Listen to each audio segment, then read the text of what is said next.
Un premier point, c'est de vous présenter les communautés linguistiques que nous voyons dans le Sahel. Et dans la deuxième partie, nous allons voir la communauté linguistique mandé.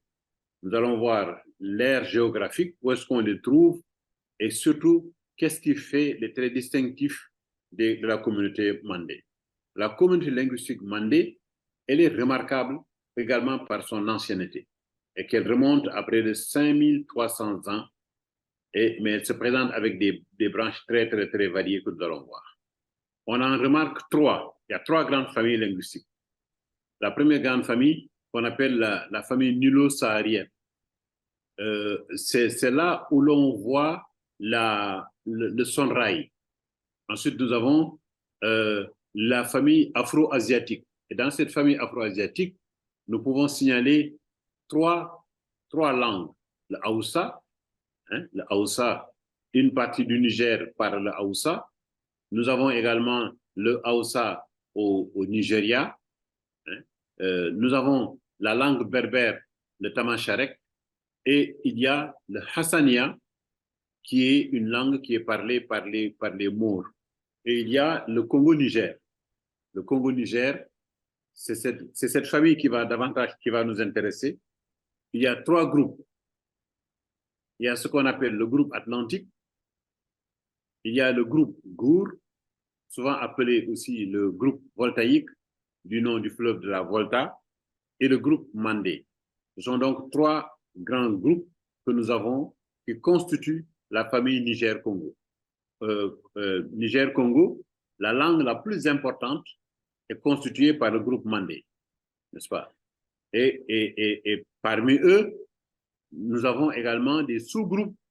Et dans ces sous-groupes, le plus important, c'est les Mandingues dominants. Et dans les Mandingues dominants, nous avons les Bambara, les Maninka, les Djoula, les Hassonké.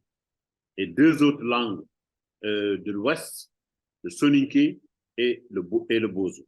Et vous avez ici, sur la carte, en jaune, le groupe Mandé, n'est-ce pas?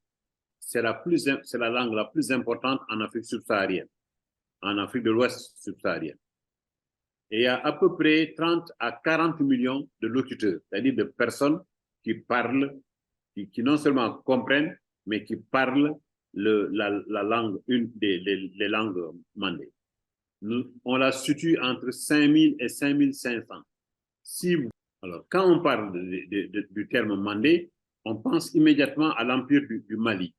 Hein, et la plupart des langues sont supposées venir de l'empire du Mali. Ça, c'est l'origine.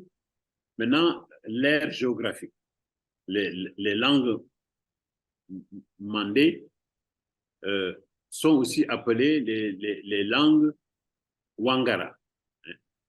Et si on regarde sa progression, elle a progressé vers le sud avec le dessèchement du Sahara dès le 4e millénaire avant Jésus-Christ. Il n'y a pas de limite claire entre les langues.